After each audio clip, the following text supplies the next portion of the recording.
Okay, so we will start our lecture. Last लेक्चरला आपण बघितलं होतं what do mean by farm machinery design, त्याचे पॅरामीटर्स कोणते, त्याच्यानंतर फार्म मशिनरी डिझाईनचे फीचर्स कोणते, ह्युमन फॅक्टर्स कोणते. ठीक आहे. त्याच्यानंतर material of construction of farm मशिनरीमध्ये आपण बघितलं होतं कोणतं मटेरियल कोणत्या कॉम्पोनंट कोणता कॉम्पोनंट कोणत्या मटेरियलचं बनलेलं आहे आणि कोणत्या मटेरियलमध्ये कोणती प्रॉपर्टी पाहिजे. लक्षात आलं. त्यानंतर आज आपण पॉवर ट्रान्समिशन या टॉपिकवर जाऊ. एक स्क्रीन शेअर करतो तुम्हाला. पॉवर ट्रान्समिशन मध्ये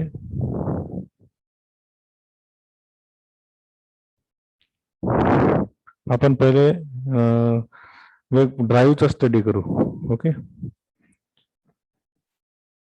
पॉवर ट्रान्समिशन मध्ये आपण पहिले ड्राईव्हचा स्टडी करू. स्क्रीन शेअरेबल आहे सर्वांना? हो सर. ओके, तर पॉवर ट्रान्समिशन हा एक पहिला टॉपिक आहे. पॉवर ट्रान्समिशन हे वेगवेगळ्या कंपोनेंट्स द्वारे केले जाते. पहिला आहे व्हीबेल ड्राईव्ह, दुसरा आहे चेन ड्राईव्ह, तिसरा आहे गिअर ड्राईव्ह आणि चौथा आहे हायड्रोस्टॅटिक ड्राईव्ह. तर चारही ड्राईव्हचा यूज एखादं मशीन आहे, एखादं इम्प्लिमेंट आहे, त्याच्यामध्ये आपण करू शकतो. एखादी मशिनरी तुम्हाला डिझाईन करायची आहे तर त्याच्यामध्ये जर ड्राईव्ह असेल तर त्या ड्राईव्हला आपण याद्वारे हे करू शकतो. ओके,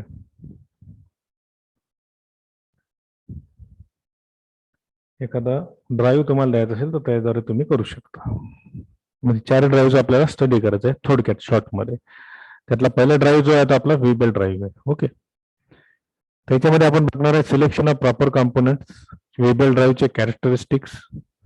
ठीक आहे, selection of V belt drive, types of V belt drive, त्यानंतर V belt drive kinematics, V belt drive design procedure आणि V belt drive factor and testing. एवढ्या 7 फॅक्टर्स आपण याच्यामध्ये स्टडी करणार आहे. Selection of proper component based on the following point. V belt ड्राईव्हचं selection कोणत्या कॉम्पोनंटवर डिपेंड आहे? The selection of component is depend on the following points. Number 1, customer requirements. Customer requirements कोणते? Number 2, cost constraint. Customer requirements. Number 2, cost constraint. Number 3, manufacturing requirement. Number 4, file uses and number 5, reliability. ठीक है. Number 1, customer requirement. Number 2, cost constraint. Number 3, manufacturing. Number 4, file user and number 5, reliability. या points were तुमचं त्याचं selection depend आहे. म्हणजे कस्टमरची requirement किती, त्याची cost, मॅन्युफॅक्चरिंगची requirement किती, त्याचा युजेस किती आणि रिलायबल तो आहे का नाही. नेक्स्ट आहे कॅरेक्टरिस्टिक्स ऑफ व्हीबेल ड्राईव्ह. व्हीबेल ड्राईव्हचे कॅरेक्टरिस्टिक्स कोणते? तर पहिलं कॅरेक्टरिस्टिक आहे it is use for long centre distance. म्हणजे जिथे सेंटर डिस्टन्स म्हणजे आता समजा 2 पुली आहेत आणि 2 पुलीच्या मध्ये जर आपण व्हीबेल ड्राईव्ह आपल्याला पॉवर ट्रान्समिट करायची आहे, एक पुली तुमच्या इंजिनला अटॅच केलेली आहे आणि एक पुली जिथे तुम्हाला पॉवर द्यायची आहे, अशा 2 पुली आहेत. तर एक पुली फिरते, दुसरी पुली आपल्याला फिरवायची आहे. तर जी फिरणारी पुली आहे त्याला ड्राईव्ह पुली म्हणतात आणि जी पुली फिरते त्याला ड्रायव्हन म्हणतात. ठीक आहे, म्हणजे जो फिरतो त्याला ड्राईव्ह आणि जो फिरवणारा असतो त्याला ड्रायव्हन. ओके, तर एका पुलीपासून दुसऱ्या पुलीमध्ये जर पॉवर ट्रान्समिट करायचं असेल आणि त्याच्यामधलं अंतर फार जास्त असेल, 2 पुलीच्या सेंटर मधलं अंतर जास्त असेल तर त्याला म्हणतात लॉंग सेंटर डिस्टन्स. तर त्यासाठी आपल्याला व्हीबेल ड्राईव्हचा यूज केला जातो. नेक्स्ट कॅरेक्टरिस्टिक आहे it can transmit heavy tensile load. Heavy tensile load हा ट्रान्सफर करू शकतो. Next it can rotate with slip and creep conditions. Slip and creep conditions वर तो रोटेट. स्लीप अँड क्रीप म्हणजे काय आपण नंतर बघू. त्याच्यात दे यूज इन सिंगल और मल्टिपल शूज. सिंगल किंवा मल्टिपल शूज. शूज म्हणजे काय, एक डायग्राम तुम्हाला काढून दाखवतो. शूज म्हणजे काय,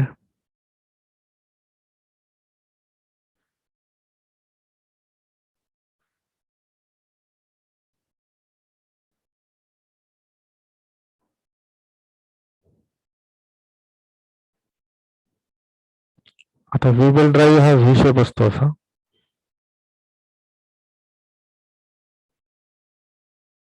हा तुमचा व्हीबेल ड्राईव्ह. तर व्हीबेल काय म्हणतात, कारण त्याचा शेप व्ही शेप बेल्ट असतो तो. ठीक आहे, आणि जी पुली तुम्ही तयार करणार आहात ती अशी पुली तुमची असणार आहे.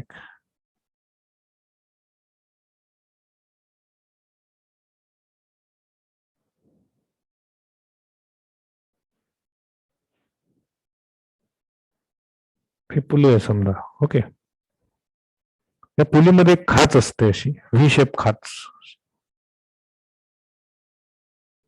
व्ही शेप खाच मध्ये हा व्ही शेप बेल्ट फिट होतो. तर याला म्हणतात शेवज. काय म्हणतात? शेवज. खाच किंवा ग्रूव असते व्ही शेप ग्रूव. त्याच्यामध्ये तुमचा बेल्ट फिक्स होतो. बरोबर आहे. त्याला म्हणतात शेवज.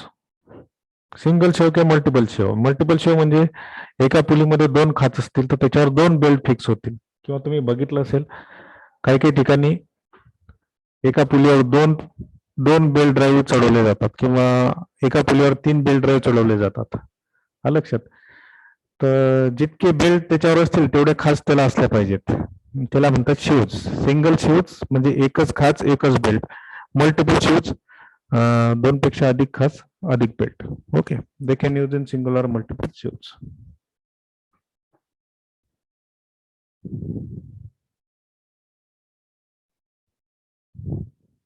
ठीक आहे. They elongate due to wear operation.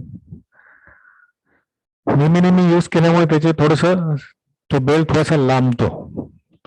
Fit belt तुम्ही बसवला तर जास्त त्याला यूज केला गेला तो लांबतो थोडासा. इलॉंगेट होणे म्हणजे लांबणे. Use for parallel and non parallel shaft. Non parallel शाफ्टच्या मध्ये सुद्धा आपण याचा यूज करू शकतो आणि पॅरलल शाफ्ट मध्ये सुद्धा आपण याचा यूज करू शकतो. दोघांमध्ये आपण त्याचा यूज करू शकतो. Characteristics of V-belt drive. They can use for long center distance. They can transmit tensile load. They can rotate with slip and creep condition. They can use in single or multiple shows. They elongate due to wear and operation. They can use for parallel and non-parallel shaft. हे त्याचे characteristics आहेत. नंतर selection of V belt drive. V belt ड्राईव्हचं selection कोणत्या फॅक्टरवर depend आहे? Okay. On what factor selection of V belt drive depend? हा असा एक प्रश्न एक्झाम मध्ये विचारला जातो. On which factor selection of V belt drive depends? Selection depend आहे तुमचं ड्रायव्हिंग अँड ड्रिव्हन शाफ्ट. तर ड्रायव्हिंग शाफ्ट म्हणजे जो शाफ्ट तुमचा फिरतो स्वतः आणि ड्रायव्हिंग शाफ्ट म्हणजे ज्या शाफ्टला दुसऱ्या शाफ्टला फिरवायचा आहे. फॉर एक्झाम्पल हा एक पुली आहे, ही दुसरी पुली आहे. ओके. तर आता यातली एक पुली फिरते आहे. त्या 2 पुलीमध्ये आपण काय करणार असा व्हीबेल ड्राईव्ह टाकून देणार. ठीक आहे. आता ही पुली फिरते आहे, या पुलीला फिरवायचं आहे म्हणजे ही पुलीच फक्त फिरणार आणि या बेल्टद्वारे ही दुसरी पुली फिरवणार म्हणजे इथली पॉवर इथे ट्रान्सफर होणार. हा लक्षात तुला. याला म्हणतो आपण ड्रायव्हिंग पुली आणि या पुलीला आपण म्हणू ड्रिव्हन पुली. आणि पुली कशावर माउंटेड असते? तुमच्या शाफ्टवरच माउंटेड असते. समजा हा शाफ्ट आहे, हे शाफ्टवर तुमची पुली माउंट केलेली आहे. ओके. हा तुमचा एक शाफ्ट आहे आणि शाफ्टवर एक पुली अटॅच केलेली आहे.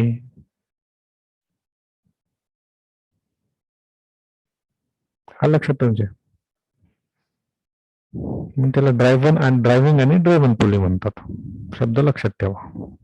ठीक आहे. त्यानंतर speed reduction ratio. Speed reduction म्हणजे जर तुम्हाला स्पीड कमी करायचं असेल, समजा एखादी मोटर आहे त्याचं 1600 आरपीएमचा स्पीड आहे, मग तुम्हाला पॉवर ट्रान्समिट करायची आहे दुसरीकडे, एवढे आरपीएम तुम्हाला द्यायचे नाहीत, तर दोघांच्या डायमीटर मध्ये काय करायचं? चेंज करायचा. स्पीड रिडक्शन रेशोवर त्याचं सिलेक्शन डिपेंड आहे. त्यानंतर पॉवर टू बी ट्रान्समिटेड. किती अमाऊंट, किती हॉर्स पॉवरची पॉवर तुम्हाला ट्रान्समिट करायची आहे त्याच्यानुसार. त्यानंतर centre distance between the shaft. Shaft मधलं सेंटर डिस्टन्स. आता तुम्हाला डायग्राम काढून दाखवतो. हे पहा, हा एक शाफ्ट आहे आणि हा एक शाफ्ट आहे. ओके. आणि दोन्ही शाफ्ट मध्ये मी इथे पुली लावलेली.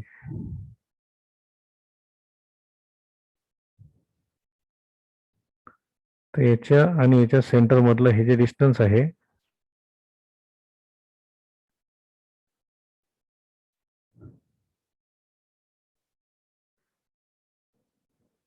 याला म्हणतात centre distance between the shaft. शाफ्टवर पुली अटॅच असते आणि पुलीवर तुमचा बेल्ट ड्राईव्ह अटॅच असतो. या पुलीच्या सेंटर मधला डिस्टन्स, या पुलीच्या सेंटर मधला डिस्टन्स, त्या डिस्टन्सवर सुद्धा त्याचं सिलेक्शन डिपेंड आहे. म्हटलं सेंटर डिस्टन्स. ठीक आहे.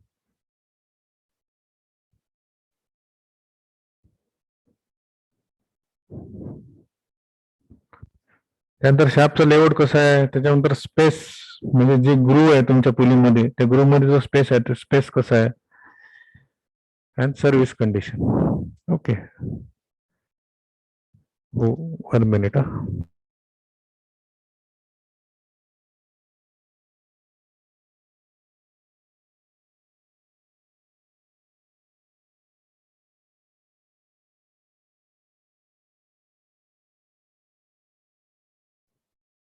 हॅलो, आवाज येतो? हो सर, येतोय. ओके. स्पेस लेआउट, त्याच्यानंतर स्पेस अवेलेबल आणि सर्व्हिस कंडिशन. सर्व्हिस कंडिशन कशी आहे, सर्व्हिस कंडिशन कशी असणार तुमची, त्याच्यामध्ये जो ग्रूव आहे, त्या पुलीवर जो ग्रूव दिलेला आहे त्याचा स्पेस कसा आहे, या सगळ्या गोष्टींवर तुमचे सिलेक्शन डिपेंड आहे. ओके. हे पॉईंट्स तुम्हाला लक्षात ठेवायचे. पहिला point speed of driving end driven shaft, दुसरा स्पीड रिडक्शन रेशो, तिसरा पॉवर टू बी ट्रान्सपोर्टेड, चौथा centre distance between the shaft, चौथा सॅप लेवल, पाचवा स्पेस अवेलेबल, सहावा सर्व्हिस कंडिशन. याच्यापैकी एखाद दुसरा पॉईंट सुटला तरी चालेल. त्यानंतर types of V belt drive. आता टाइप्स ऑफ व्ही बेल्ट नाही म्हटलं, ड्राईव्ह नुसार. ड्राईव्ह म्हणजे फिरण्यानुसार, स्पीडनुसार. याच्यामध्ये थोडंसं कन्फ्युजन होते. हा शब्द जर मी काढला,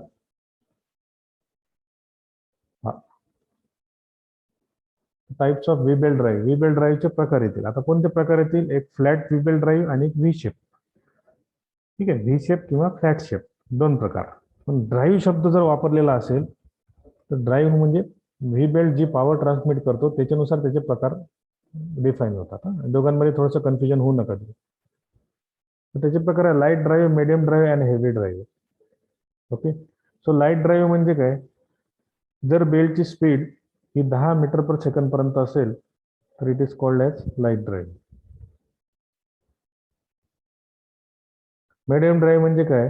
बेल्टची स्पीड 10 मीटर ते 22 मीटर पर सेकंड मध्ये असेल त्याला medium drive. Heavy drive, heavy drive म्हणजे काय? बेल्टची स्पीड ही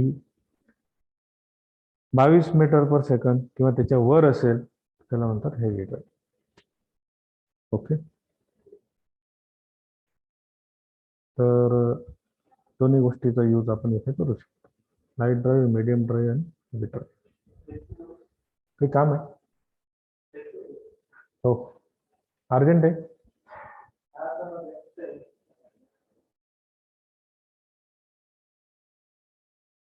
एक मिनिट होल्डवर ठेवतो लेक्चर.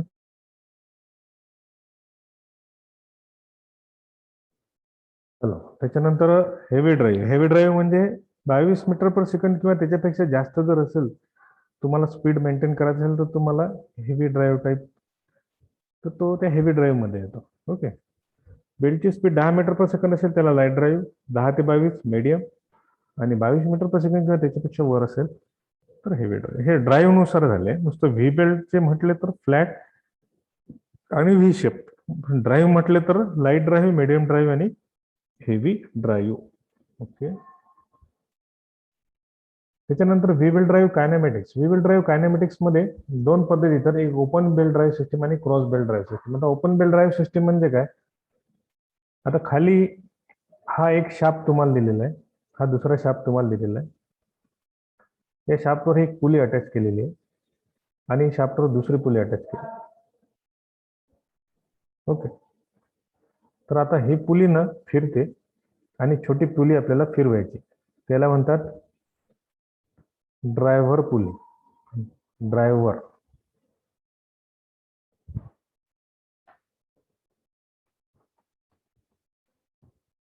ड्रायव्हर.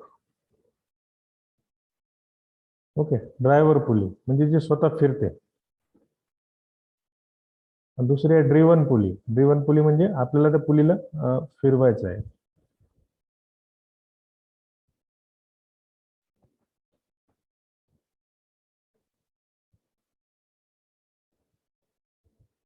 Driven pulley. ठीक आहे, ड्रायव्हर पुली, ड्रिव्हन पुली. आणि ही जी सिस्टीम तुम्हाला दिसते याला म्हणतात open belt drive system. Open belt drive, तुमचा बेल्ट सरळ वर जाणार आणि खाली येणार. आणि बाजूची सिस्टीम तुम्हाला दिसते त्याला म्हणतात क्रॉस बेल्ट ड्राईव्ह. म्हणजे इथे बेल्ट ना असे क्रॉसमध्ये आहेत, क्रॉसमध्ये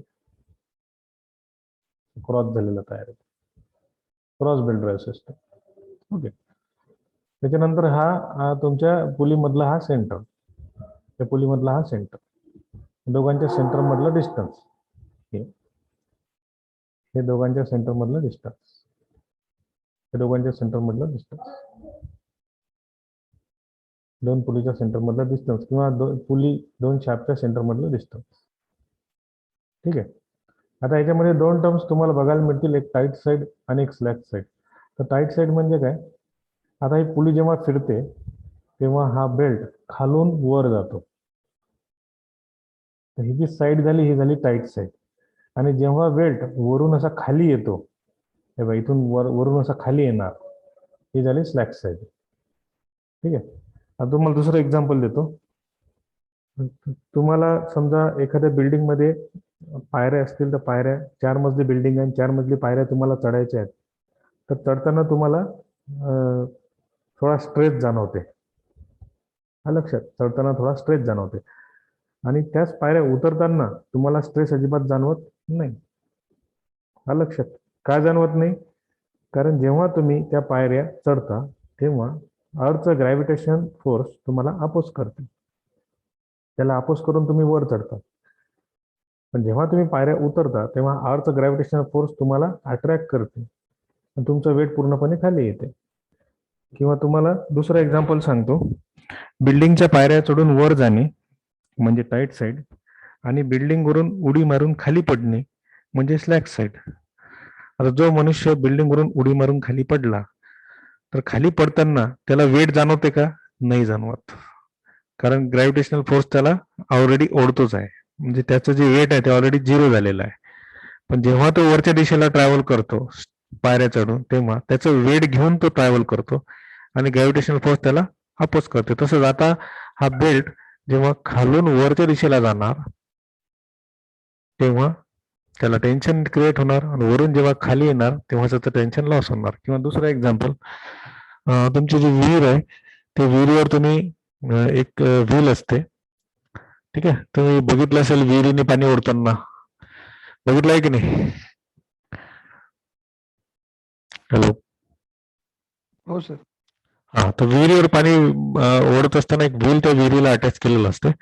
तर जेव्हा तुम्ही बकेट त्या विहिरीला दोर बांधता आणि बकेट तुम्ही खाली सोडता तेव्हा तुम्हाला काही स्ट्रेस जाणवतो का, नाही जाणवत, ते झालं स्लॅक साईड. जेव्हा बकेट भरून तुम्ही ते बकेट ओढता त्या व्हीलने वरच्या दिशेला तेव्हा तुम्हाला स्ट्रेस जाणवतो, कारण बकेट ही पाण्याने भरलेली आहे आणि त्याचं वेट वर येत आहे आणि त्याला पृथ्वीचं ग्रॅव्हिटेशनल फोर्स खाली अट्रॅक्ट करत आहे. ठीक आहे, पृथ्वीचं ग्रॅव्हिटेशनल फोर्स खाली ओढत असताना वेटचं ओन वेट वर येत आहे, त्याच्यामुळे तुम्हाला स्ट्रेस जास्त जाणवतोय. ती झाली तुमची टाईट साईड. जी वस्तू वर जाते खालून ती टाईट, आणि जी वरून खाली येते ती स्लॅक साईड. सिंपल भाषेत लक्षात ठेवायचं. हा बेल्ट जेव्हा खालून वर जाणार तेव्हा याला टेन्शन क्रिएट होणार वर जाण्यासाठी, जेव्हा वरून खाली उतरणार तेव्हा इट टेन्शन गेट 0, म्हणून टाईट साईड आणि स्लॅक साईड. ठीक आहे, त्याच्यानंतर याच्यामध्ये दुसरी डायग्राम मी तुम्हाला दाखवतो. आता याचं मी थोडं इरेज करून टाकतो. क्रॉस बेल्ट ड्राईव्ह सिस्टीम म्हणजे याला हा असा क्रॉस पाडलेला असतो, सिंपल आहे. त्यानंतर हे बेल टर्मिनॉलॉजी. बेल टर्मिनॉलॉजी मध्ये आता ही ड्रायव्हन पुली आहे, या पुलीच्या मागे शाफ्ट आहे, डायग्राम मध्ये दिसत नाही, कारण शाफ्टला तुम्ही डायरेक्ट बेल्ट नाही लावू शकत, शाफ्टवर पुली लावावं लागेल आणि त्या पुलीला बेल्ट लावावं लागेल. ओके, तर बेल ड्राईव्ह टर्मिनॉलॉजी, त्यामध्ये एक ही एक पुली आणि ही दुसरी पुली आहे. तर ही पुली स्वतः फिरते, सॉरी ही पुली ड्रायव्हर पुली आहे, ही पुली फिरणारी पुली आहे, आणि ही पुली फिरत नाही. याला जर बेल ड्राईव्ह लावला तर ही पुली या पुलीला फिरवते, म्हणजे ड्रायव्हन पुली म्हणतात, ड्रायव्हर पुली म्हणतात. ओके, आता याच्यामध्ये त्याचा डायरेक्शन ऑफ ट्रॅव्हल अशी आहे, डायरेक्शन ऑफ ट्रॅव्हल ही अशी आहे. ओके, तर आता याच्यामध्ये टाईट साईड जी आहे डायग्राम मध्ये थोडी रॉंग दाखवलेली आहे, टाईट साईड खालची होती आणि स्लॅक साईड वरची आपण डायग्राम मध्ये दाखवताना चुकीची दाखवलेली आहे, त्यामुळे हे तुम्ही कन्सिडर करू नका. इथे थोडं यांनी पीपीटी मध्ये थोडं चुकीचं टाकलं गेलेलं आहे.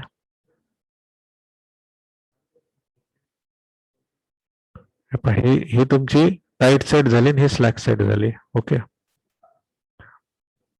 हे टाईट साईड झाली तुमची.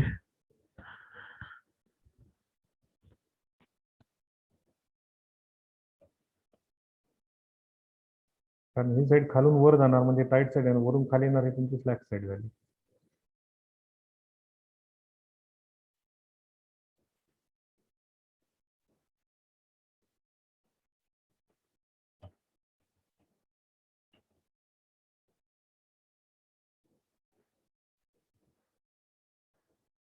ओके,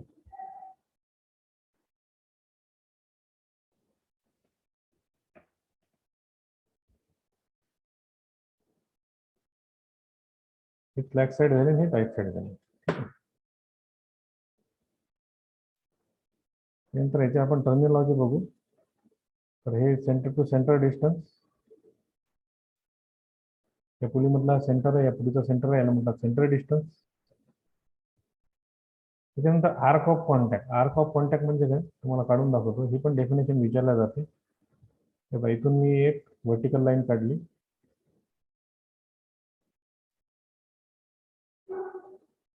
आणि इथे जिथे तुमचा बेल्ट टच होतो ही आर्क. परत एक व्हर्टिकल लाईन काढतो, इथे तुमचा बेल्ट हा इथे टच होतो.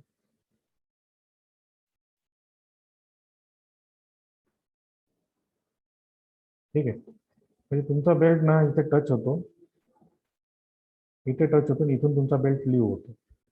ही जी आर्क तयार झाली याला आर्क ऑफ कॉन्टॅक्ट म्हणतात. म्हणजे जिथे आता या भागात तर तुमचा बेल्ट टच होतच नाही या आर्क मध्ये, हे आर्क ऑफ कॉन्टॅक्ट नाहीये. आर्क म्हणजे कडा, आणि जिथे बेल्टचा कॉन्टॅक्ट होतो ती कडा, ते आरोनी तुम्हाला दाखवलेली आहे. इथे हा जो पॉइंट आहे, इथून ते बेल्टचा टच व्हायला सुरुवात होऊन जाते, या पॉइंटला तुमचा टचिंग एंड व्हायला सुरुवात होऊन जाते. परत बेल्ट टच व्हायला सुरुवात होऊन जाते, या पॉइंटला टचिंग एंड व्हायला सुरुवात होऊन जाते, म्हणतात आर्क ऑफ कॉन्टॅक्ट. ओके, असा कॉन्टॅक्ट आहे जिथे बेल्ट तुमच्या पुलीच्या शेवला कॉन्टॅक्ट करेल. शेव म्हणजे पुलीची जी खाच आहे त्या खाचला कॉन्टॅक्ट करेल, arc of contact. Okay, tight side मिळते, स्लॅक साईड मिळते, ड्राईव्ह पुली, ड्राईव्ह अन पुली मिळते. सगळं टर्मिनॉलॉजी तुम्हाला माहित झालंय.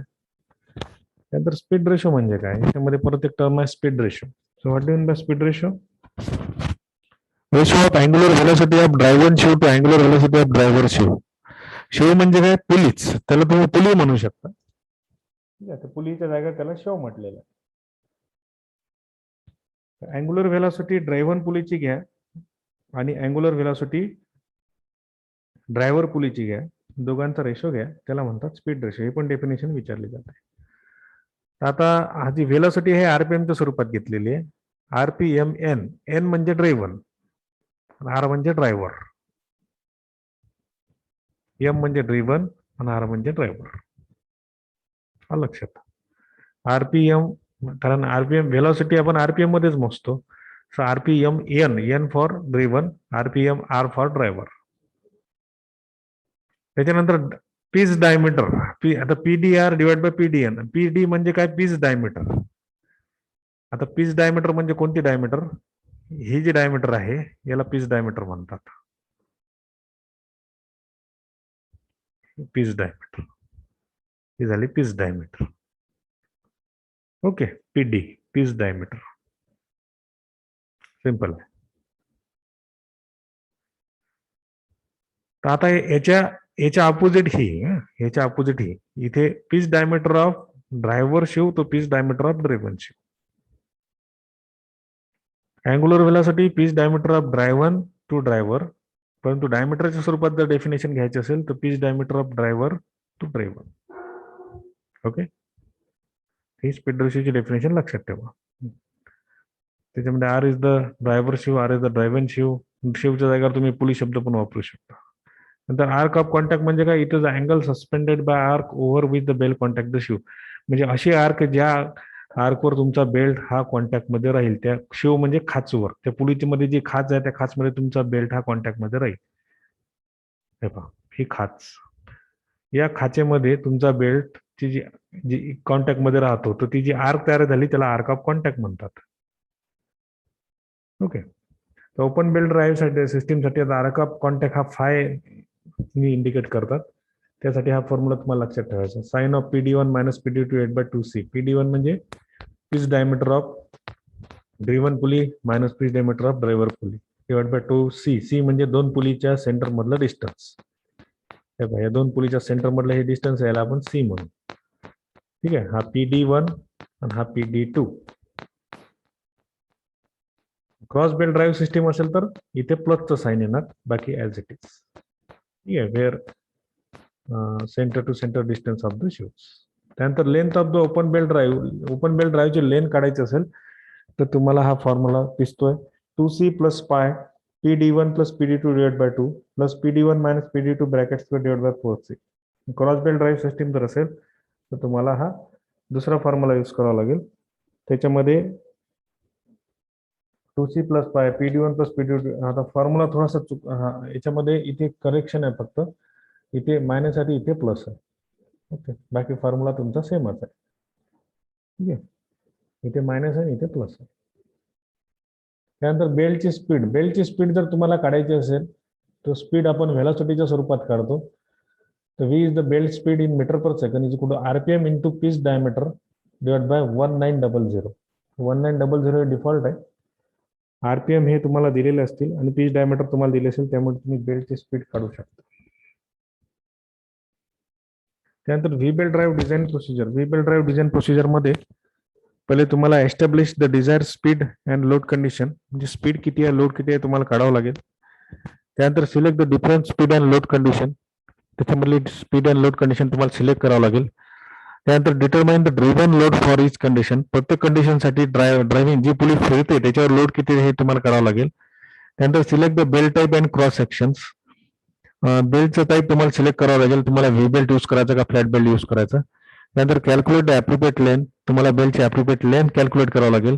त्यानंतर find the fatigue rate and बेल्टची लाईफ. बेल्टची लाईफ आणि फटिक रेट किती राहील तुम्हाला कॅल्क्युलेट करावं लागेल. आणि अलर्ट कॅल्क्युलेटिंग बेल्ट डिझाईन. त्यानुसार तुम्हाला बेल्टची डिझाईन करावं लागेल. तर V belt drive design procedure विचारलं तर हे 7 पॉईंट्स तुम्हाला त्याच्यामध्ये लिहायचे आहेत. त्यानंतर V belt drive factor and tensioning असे तुम्हाला बरेच वेळा विचारलं जाते. तर V belt drive factor and tensioning मध्ये कोणते पॉईंट्स येतात. तर पहिला आहे बेंट ऑर ब्रोकन शूज. म्हणजे तुमची जी खाच आहे पुलीची ती ब्रेक होऊन जाते, खराब होऊन जाते. त्यानंतर abrasive environment such dirt and dust. तुमच्या जे पुलीवर किंवा बेल्टवर डस्ट जास्त प्रमाणात बसत राहते. त्यानंतर सेव ग्रूव्ज वर्न ऑर नॉट युनिफॉर्म.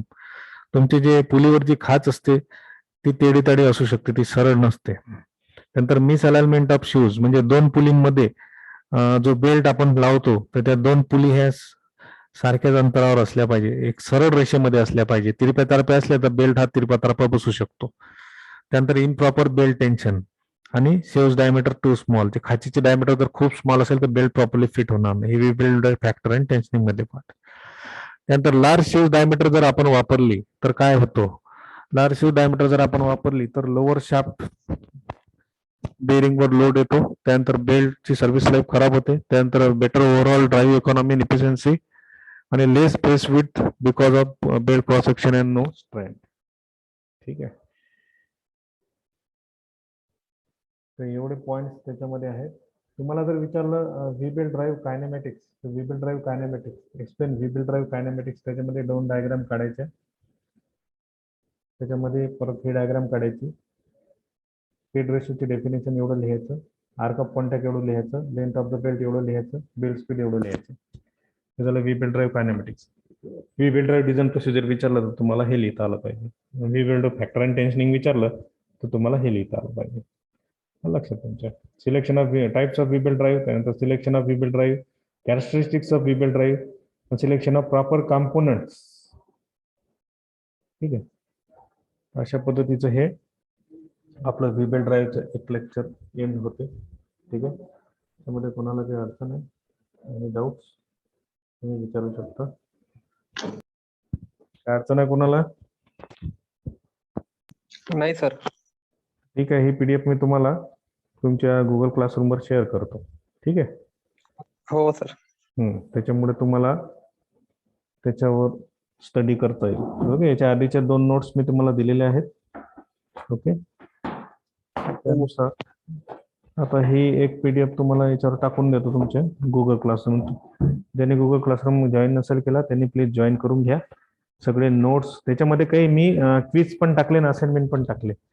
तर जे क्विज असाइनमेंट मी टाकले तो काही काही टॉपिक तुमचा झालेला नाही, तर झाल्यावर त्याला सॉल्व्ह करा. ओके, हो.